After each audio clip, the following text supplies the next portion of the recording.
is Carrie Manning.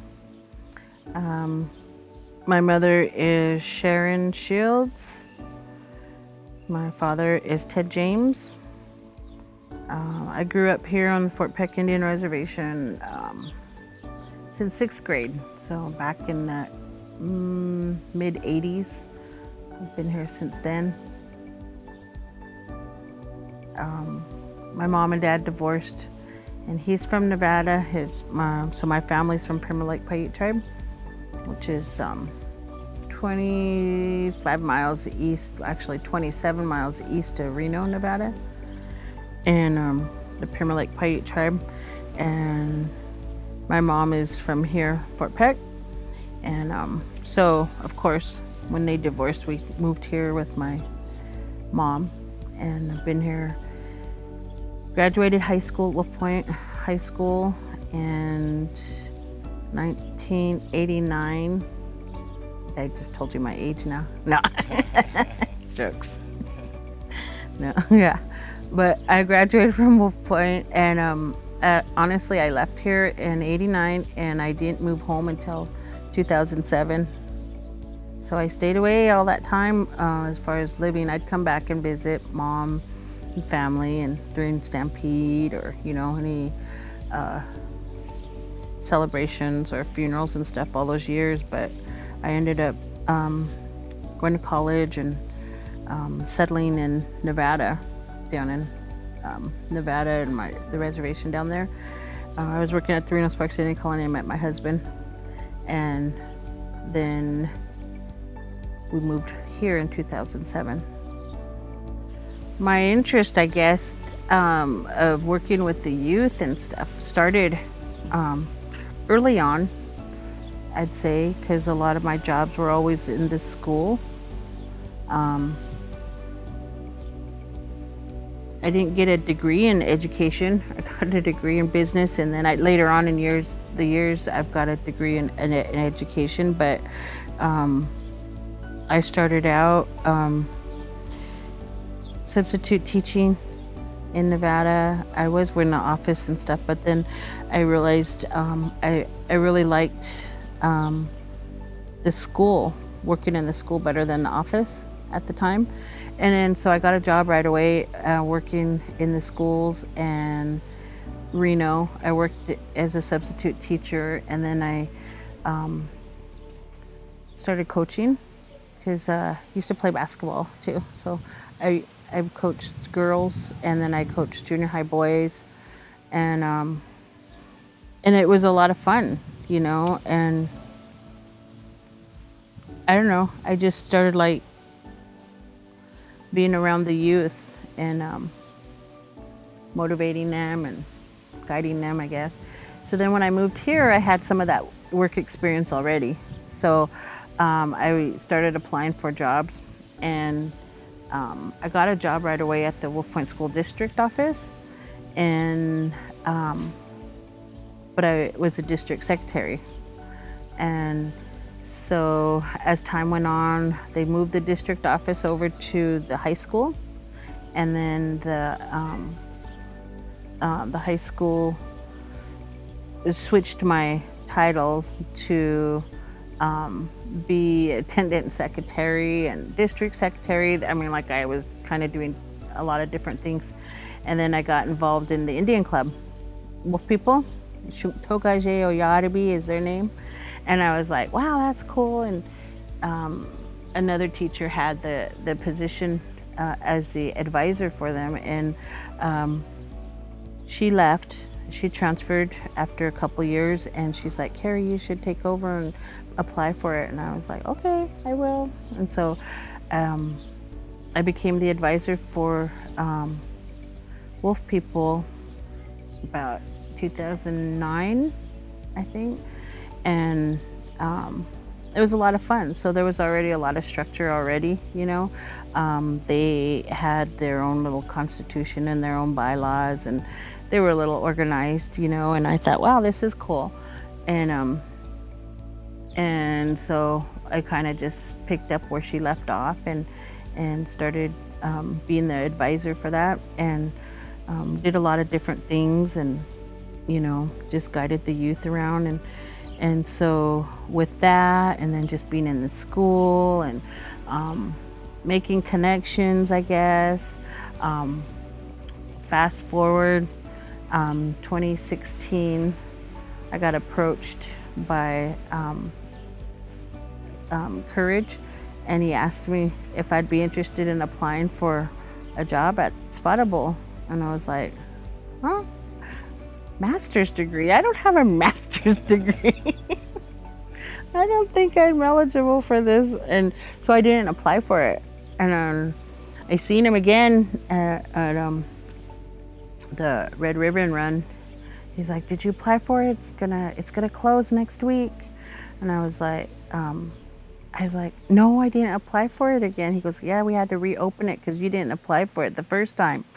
And he's like, hurry up, apply for it. And I was just like, honestly, Courage, I can't do it. I wouldn't be eligible. And, and I was just kind of, freaked out about the educational part. And he's like, no, just put down all your work experience. We've been watching you. We know what you can do with these youth and da-da-da. And I was like, really?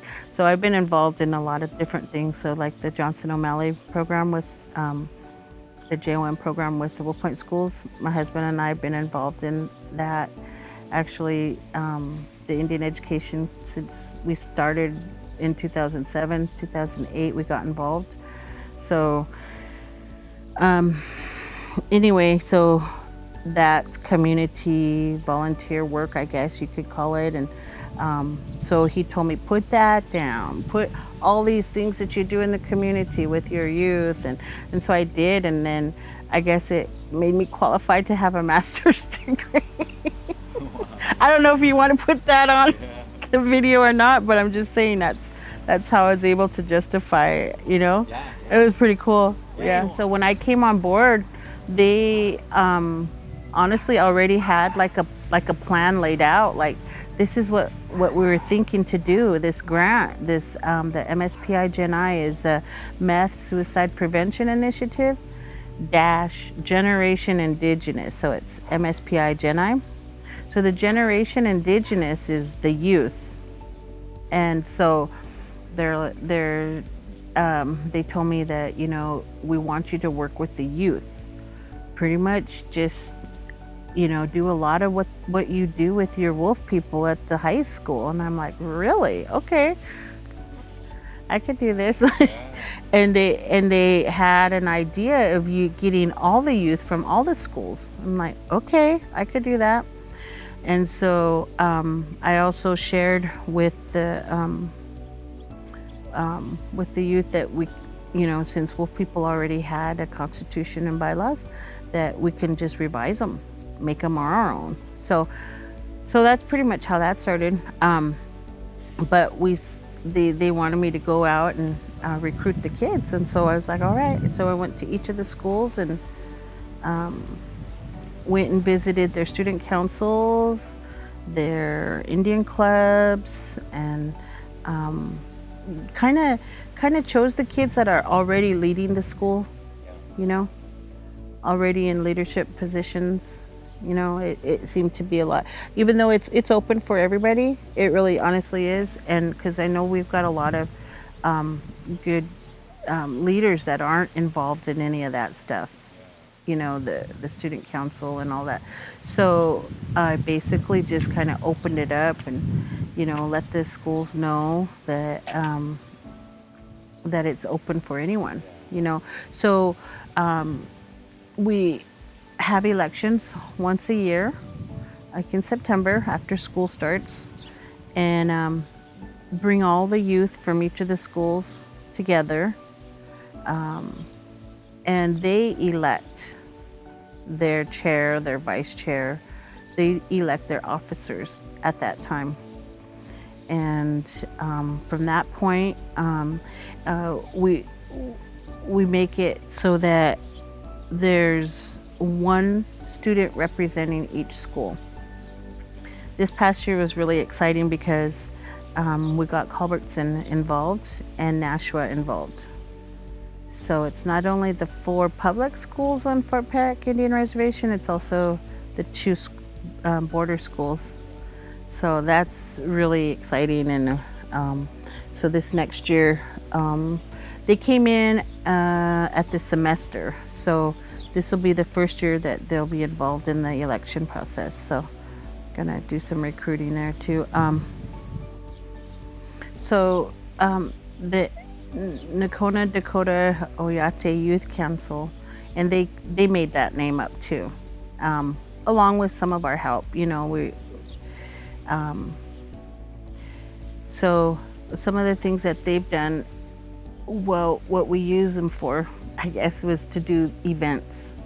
It was ideal to, with this grant that we have, the MSPI grant, we needed to do events in each of the communities. And so we used the youth to lead those events. I'll organize them, and then you kids run them, basically. It's going to teach you leadership. It's going to teach you organization skills, and some of you could overcome fear, of anxiety or whatnot. Some of them face. One of the biggest events that we have is the Creators Game. They're going this year would have been the 6th annual Creators Game, but it had to be canceled due to the COVID.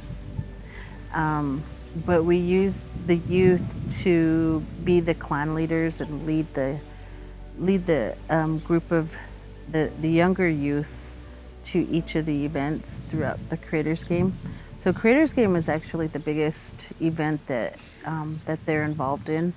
But throughout the year, we've have the annual events that they do. So right off the bat, thinking like in September is the elections.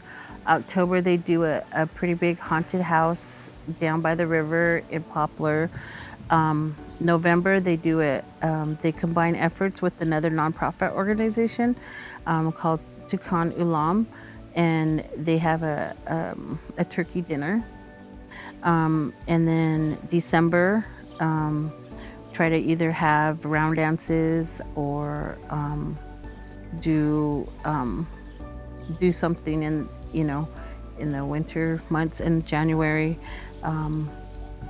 we work with other organizations like with Native Pride, and we do agonas, and we try to use them for that too. So each month we have an event, try to have an event to meet the requirements of the grant also, but with those events we use the youth.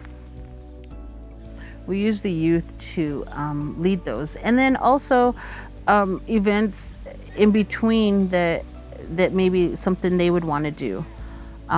Whether it be, I remember last year we did movie night in Poplar outside, and we just brought a big popcorn machine and set up chairs and filmed it on a projector against the garage door at the fire department. And quite a few youth came, and families. So they try to think of doing, I want them to start thinking of how to do family engagements, Yeah. And Poplar is really family engaged. Like my youth that are on NDO always try to think of fun stuff like that to do. And they've talked about wanting to do like basketball tournaments and stuff like that. And then one of the big things I do is take them on youth leadership trainings to let them see. They're affiliated with Unity, that's a big one. And Unity has been around since the 70s. And when they have their youth conference, their youth run the whole conference. So I let my kids know when I take them, like, pay attention. These are the youth running this whole conference. This is something you guys can do, and I want you to learn to do.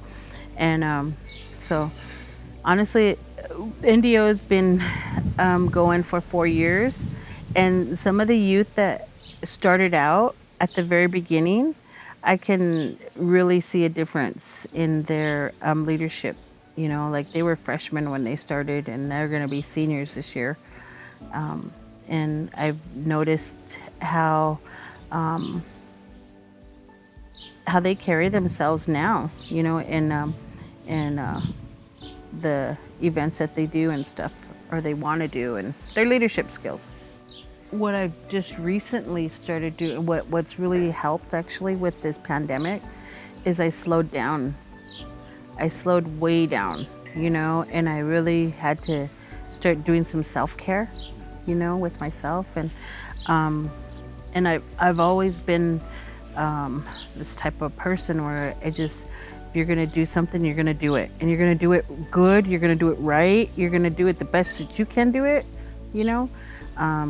And I would probably, I stress my family out. I stress my husband out, and like sometimes wanting to be the first one there and the last one there, you know, instead of like being like, you know, have your youth do that, you know, like that's what you're training them to do. You know what I mean? Like, so I don't know how to say that. Like, how would I say that? No, delegate more. Yeah, instead of thinking that I could take care of all of it, you know, because sometimes I would really stress myself out, I guess. But you know, it's the thing is that I just feel really blessed. Honestly, I feel so blessed to have been given this opportunity to work this job, because you hear of people, I mean, like even with you doing things that you love to do, you know, you're like your own boss, right? I mean, you do this filming, you do this whole rescast stuff. I mean, that's stuff that you're good at. And it sometimes doesn't even feel like a job. So that's kind of like how I feel too. You know, it's like I'm just trying to be the best example that I can for my not only for my family but for my youth, and guiding them, and planning things for them, and getting them involved, and doing things that, you know, and making new connections for them. And, you know, it's like it all comes together, and it sometimes doesn't even feel like a job, but yes, yeah, it is.